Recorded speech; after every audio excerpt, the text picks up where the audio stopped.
मुंबई ने हमको रोटी दिया, कपड़ा दिया और मकान भी दिया, पर मकान के साथ पार्किंग ही नहीं मिला बहुत लोगों को। तो यस। ये एक बहुत बड़ा इश्यू है पार्किंग का मुंबई में। तो हमारे जो व्यूअर्स है, अगर आप मेरे से अग्री करते हो देन प्लीज कमेंट यस, आप कमेंट में आप यस लिखिए, ताकि हमको पता चले कि कितने लोगों को अफेक्ट हो रहा है कि parking in to get a parking in your own society is an issue. And जब हम रीडेवलपमेंट कर रहे हैं एंड रीडेवलपमेंट में हम नई बिल्डिंग प्लान कर रहे हैं, तो उसमें भी सारा जो भी पार्किंग है उसको इनकॉर्पोरेट करना it becomes a difficult task, क्योंकि with the parking comes a lot of construction cost, क्योंकि पार्किंग का जो मैकेनिज्म सेट करना है उसमें भी काफी सारा कॉस्ट एड अप हो जाता है इनटू द प्रोजेक्ट कॉस्ट। तो मनोज सर, मुझे आपसे ये पूछना था कि किस तरीके से you know what would be the best solution with respect to parking in Mumbai.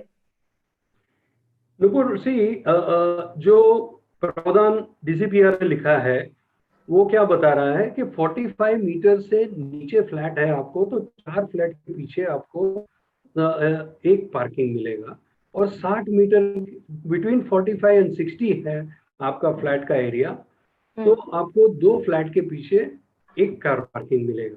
माना आधे लोगों को ये कैटेगरी में नहीं मिलेगा और उधर करीबन 3/4 लोगों को नहीं मिलेगा। लेकिन उसमें एक प्रोविजन किया हुआ है, वो हमारे एसोसिएशन पियाटा ने बहुत मगजमारी करके ये प्रोविजन डाला हुआ है। प्रोविजन क्या है कि below 60 metres every tenement can opt for one car. So even if your flat is 45 metre, जो रूल बता रहा है कि 4 के बीच में एक चाहिए, माना 3 को पार्किंग नहीं मिलेगा, और 45 और 60 के बीच में 2 में एक मिलेगा, माना 50% लोगों को नहीं मिलेगा। लेकिन ये प्रोविजन उन्होंने आपके ऑप्शन पे रख दिया है। अभी कभी कभी क्या होता है कि दहिसर या कांजूरमार्ग जो वीक एरियाज हैं, जिधर मार्केट रेट कम है, उधर क्या होता है, मैं पार्किंग जैसे आपने राइटली बताया कि प्रोजेक्ट में वायबिलिटी नहीं आती है, so they can propose lesser number of parking, because उनके पास स्कूटर लेने के पैसे मुश्किल से हो रहे हैं, तो गाड़ी कहां से लाएंगे। सो उनके लिए वो प्रोविजन है, but given a choice you can propose one car parking per tenement. So I think if आपके फाइनेंशियल कॉस्ट परवड़ रही है आपको, so then you can take for option government is giving you. Now cost तो आपको ही लगाना है, और आपको इंस्टॉलेशन भी आपको करना है, जैसे मैकेनिकल पार्किंग होगा या स्टेप कार पार्किंग होगा, but provision is there, you can propose. It will not be counted into FSI, it will be given free of FSI. And more than 60 meter, between 60 and 90, one car parking per tenement, and beyond 90 there is 2 car parking per tenement, I mean 2 car park per tenement. So that is what the so provision बहुत अच्छा है। अभी costing part, it will depend on the location where you are proposing. Now we are proposing flats in Hill Road, Bandra, उनको एक flat के पीछे 5-5 गाड़ियां चाहिए। अभी दहीसर है तो उनको आधी गाड़ी का भी पैसा नहीं है, माना स्कूटर मेंटेन कर रहे हैं। So Bombay has lot of disparity in the economical strata also, right from Peddar road to Dahisar, if you see, I mean, so but government has made this provision. So that time get fought with government के बॉस, जिसको चाहिए उसको दो, नहीं चाहिए उनको less भी दो। कभी कभी आर्किटेक्ट जैसे उदय जी बताएंगे कि भाई कांजूर मार्ग या दहीसर में मुझे प्रपोज करना है, मैं इतनी गाड़ियां प्रपोज ही नहीं कर सकता हूँ। क्यों? पर कार पार्क आज कॉस्ट कम से कम 7 से 8 लाख रुपया आता है। करेक्ट। और so if your cost, selling cost of car park is not within this, developer is making a loss, so project will not be viable. So that's why both type of provisions are there, where there is no marketability, you propose less. If you are able to afford, you propose more. So I think societies should not be worried if it is उनके pocket को परवड़ रहा है, तो provision है, आपको free मिल सकेगा। That is what the rule says. Yeah, Sanjay ji, you wanted to ask something. No, same thing, whether it was free of FSI or not, so you answered it. Yeah, it is free of FSI. ये FSI के कानून के बाहर भी 50% आपको और add on मिल रहा है, वो भी आप प्रपोज कर सकते हो। माना आज समझो 100 आपकी रिक्वायरमेंट है रूल के हिसाब से, जो मैंने रेगुलेशन बताया कि 45 मीटर 4 टेनेमेंट पे एक कार पार्क, प्लस 45 से 60 में 2 कार पार्क, वो नहीं चाहिए आपको, पर टेनेमेंट एक कार पार्क चाहिए, no problem. Between 60 and 90 again 1 car park, and beyond 90 2 car park. ये सब छोड़ के आपको और एडिशनल चाहिए। अभी मैं हिल रोड का एग्जांपल बताता हूँ, उधर पैसे हैं, मुझे फ्लैट कार पार्किंग मर्सिडीज चाहिए, ऑडी चाहिए, all this cars are there. सो उनके लिए कैसे प्रोविजन किया गवर्नमेंट ने, 50% और एडिशनल दिया। सो 50% यू कैन गेट फ्री। उसके बियॉन्ड भी आप जा सकते हो, 25% रेडी रेकनर से आप लो। जिसको परवड़ रहा है, जिसकी 2 करोड़ की गाड़ी है, he will share 20 lakh rupees on premium, so that also you will get free. So government has made a wonderful provision कि सबको खुश रखा है इन्होंने।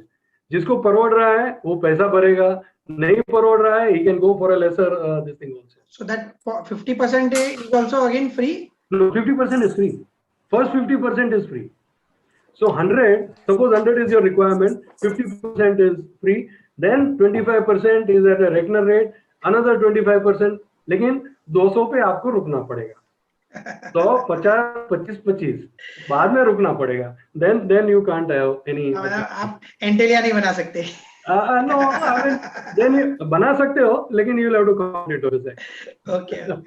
सर यहाँ मैं सिर्फ ना सोसाइटी के पॉइंट ऑफ हिसाब से पूछना चाहता हूँ कि आपको मतलब सोसाइटी को कहाँ रुकना चाहिए, क्योंकि जिनके पास गाड़ी नहीं भी होती है ना, वो नहीं भी होती है ना, तब वो भी डिमांड करते हैं मुझे हर एक को एक एक गाड़ी चाहिए ही चाहिए, तो वो कभी कभी वायबिलिटी पे अफेक्ट करता है। तो here what you want to say to the society? या Uday ji, then you will have to as an architect you will have to work out कि भैया सबको मैं गाड़ी देता हूँ ना, तो मैं आपको 20% ही दे पाऊंगा, लेकिन डीसी रेगुलेशन के हिसाब से जाता हूँ और उनके हिसाब से मैं गाड़ी प्रपोज करता हूँ, तो आपको मैं 30% दे सकूंगा। अभी आपको फ्लैट के अंदर एरिया चाहिए कि कार पार्किंग चाहिए, आप डिसाइड करो। then you are comparing apple to apple, right? कि मुझे कार पार्किंग में ज्यादा इंटरेस्ट है कि मेरा फ्लैट बड़े उसमें ज्यादा इंटरेस्ट है। So that you have to really because that will be role of an architect to convince the clients as such. Done, because major builders और काफी सोसाइटी से पूछते रहते हैं। Anyways, ये कार्पेट एरिया पे भी आएंगे हम लोग। 9 by will ask you on this question also. Yeah. बहुत सारे सोसाइटी में इशू होता है। ये जो कानून है ना, बस आपके पास काफी सारे ओपन स्पेसेस हैं। मैं सोसाइटी मेंबर्स को एक कहना चाहूंगा कि बस 6 मीटर में मैं फायर ब्रिगेड में पार्किंग नहीं कर सकता हूँ। ऑक्यूपेशन हो गया, आप फ्रंट ओपन स्पेस में पार्किंग प्रैक्टिकली तो कर ही रहे हो, लेकिन मेरे को कॉर्पोरेशन अलाउ नहीं कर रही है, तो फिजिकली आपको कार पार्किंग मिलेगी, मैं लेकिन अलॉट नहीं कर सकता। Yes. That is how the things are. So societies do manage like this, and that is how the things survive. I mean. Great. Thank you, sir. Thank you on clarifying, because parking का हमेशा everywhere you go there's always a question of parking कि how are we going to manage that, and actually अगर हम बताए लोगों को कि parking करने का इतना कॉस्ट आता है पर पार्किंग, तो they are not ready to believe कि ऐसे हो सकता है क्या। So it was a very good clarity you gave on this topic. Yeah, see, it is simple. Look, one car park requires 40 square meters, means the driveway, the ramp, and the physical car parking space. Okay, now you multiply by 2,500. 40 square metre माना 400 foot. Okay, अभी आप cost multiply करो, फिर उसमें fire का provision करोगे, उसमें आपको मैकेनिकल वेंटिलेशन देना है, लाइटिंग देनी है, फिनिशिंग करना है, 7-8 लाख तो मैं आपको बहुत ही कम बोल रहा हूँ। वो पोडियम की कॉस्ट है, बेसमेंट होगा तो 10 भी हो सकता है, ऐसी परिस्थिति है।